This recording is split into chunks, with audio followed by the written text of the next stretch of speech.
ছেলের দাঁত পড়ে যাওয়া নিশ্চয়ই কোনো এক্সট্রিম এমার্জেন্সি না। টেলিফোনে এই খবর দিলে ইমনের বাবা রেগে যাওয়ার সম্ভাবনা। তবে রাগটা সে প্রকাশ করবে না। যত রাগই হোক মায়া মায়া করে কথা বলবে। ফিরোজের জলবসন্ত এটাও দেবার মতো খবর। সে এমএ পরীক্ষা দেবে না এটাও বলা যেতে পারে। অনেক কিছুই তো আছে বলার মতো। অবশ্যই আরেকটা অত্যন্ত গুরুত্বপূর্ণ খবর আছে। এই খবরটা টেলিফোনে দেয়া যাবে না। সব খবর কি আর টেলিফোনে দেওয়া যায়? সুরাইয়া টেলিফোন করা ঠিক করলো। ভারী এবং রাগী গলার এক ভদ্রলোক টেলিফোন ধরলেন। কাকে চাই? এমনভাবে বললেন যেন কাউকে চাওয়াটা শাস্তিযোগ্য অপরাধ। সুরাইয়া হকচকিয়ে গিয়ে বোকার মতো বলল, দয়া করে ইমনের বাবাকে দিন। ইমনের বাবার নামটা জানতে পারি? সুরাইয়া লজ্জিত গলায় নাম বলল। ভদ্রলোক বললেন, আপনি ধরে থাকুন, লাইন ট্রান্সফার করে দিচ্ছি। তার প্রায় সঙ্গে সঙ্গে ইমনের বাবা মায়া মায়া গলায় বলল, কে সুরাইয়া? কেমন আছো? সুরাইয়ার এত ভালো লাগলো যে চোখে প্রায় পানি এসে গেল। সে বোকার মতো বলে বসলো, এখনও আসছো না কেন? অফিস ছুটি হোক তারপর আসবো। শোনো, ইমনের দাঁত পড়ে গেছে, উপরের পাটির দাঁত। তাকে যে কি অদ্ভুত দেখাচ্ছে। তার কি দাঁত পড়ার মতো বয়স হয়েছে? 6 বছরে দাঁত পড়ে, ওর 5 বছর 3 মাস। ও আচ্ছা। তোমার ভাইয়ের গায়ে গোটা গোটা কী যেন উঠেছে, ওর ধারণা জলবসন্ত। সে জলবসন্ত নিয়েই বাইরে গেছে। ও আচ্ছা। আমাকে বলছিল সে এমএ পরীক্ষা দেবে না, নিশ্চয়ই ঠাট্টা করেছে। আমার কাছে ঠাট্টা বলে মনে হয়নি।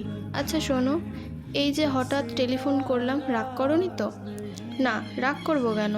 টেলিফোন করাটা তো কোনো ক্রাইম না। তোমার বড় সাহেব উনি কি তোমার দিকে তাকিয়ে আছেন? উনি তাকিয়ে থাকবেন কেন? টেলিফোন তো আমার টেবিলে, আমাকে টেলিফোন দিয়েছে। বলো কি, কবে দিয়েছে? গত সপ্তাহে। ডিরেক্ট লাইন না, পিবিএক্স লাইন। গত সপ্তাহে টেলিফোন দিয়েছে, তুমি আমাকে বলনি কেন? এটা কি বলার মতো কোনো ব্যাপার? অবশ্যই বলার মতো ব্যাপার। আশ্চর্য, তুমি এরকম কেন? আমাকে কিছুই বলো না। আচ্ছা শোনো, তুমি আমাকে কার্ড ফোনের একটা কার্ড করিয়ে দেবে? আমি রোজ তোমাকে টেলিফোন করব। সুরাইয়া শুনল ইমনের বাবা হাসছে। আজ কিন্তু অনেকক্ষণ তোমার সাথে কথা বলবো, তোমার কাজ থাকুক আর যাই থাকুক। সুরাইয়া, আজ 4টের সময় আমাদের একটা মিটিং আছে। আমাকে সেই মিটিংয়ের ফাইল তৈরি করতে হবে 3টের মধ্যে। কাজেই তোমাকে টেলিফোন রাখতে হবে। সুরাইয়া দুঃখিত গলায় বলল, ও আচ্ছা। আমি এক কাজ করি, আজ সকাল সকাল চলে আসি। তারপর কোনো এক স্টুডিওতে নিয়ে গিয়ে ইমনের একটা ছবি তুলে রাখি। বড় হয়ে দেখলে মজা পাবে। আচ্ছা। সুরাইয়া, রাখি। ইমনের বাবা টেলিফোন রেখে দিল। সুরাইয়া তারপরেও বেশ কিছুক্ষণ সময় টেলিফোন কানে ধরে রাখলো। পো পো শব্দ হচ্ছে। শব্দটা শুনতে এমন খারাপ লাগছে। কাউকে কি টেলিফোন করা যায়? ছেলের দাঁত পড়ে গেছে, এই খবরটা নিশ্চয়ই অন্যকে দেবার মতো। বড় ভাইজানকে কি খবরটা দেব? সুরাইয়া মনস্থির করতে পারছে না। তার বড় ভাই জামিরুল রহমান শুকনা ধরনের মানুষ। নিজের ব্যবসা ছাড়া অন্য কিছুই বোঝেন না। তিনি কোনো কিছুতে বিরক্তও হন না, আবার আনন্দিতও হন না। সুরাইয়া ভাইজানের বাড়িতে টেলিফোন করলো। জামিরুল রহমান টেলিফোন ধরলেন এবং গম্ভীর গলায় হ্যালো বলার বদলে বললেন, কে? সুরাইয়া বলল, ভাইজান আমি সুরাইয়া। কি ব্যাপার? না কিছু নয়, এমনি খবর নেওয়ার জন্য ফোন করেছিলাম। আপনারা ভালো আছেন? হ্যাঁ। ভাবি ভালো আছে? হ্যাঁ।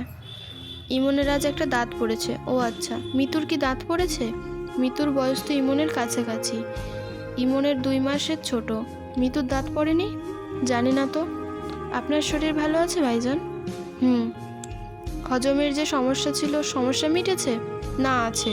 সুরাইয়া, এখন রাখি, আমাকে একটু পুরনো ঢাকায় যেতে হবে। তোরা একদিন চলে আসিস, জামাইকে নিয়ে আসিস, তোর শাশুড়িকেও নিয়ে আসিস। সুরাইয়া কিছু বলার আগেই তিনি টেলিফোন রেখে দিলেন। সুরাইয়া তারপরেও টেলিফোন কানে দিয়ে রাখলো।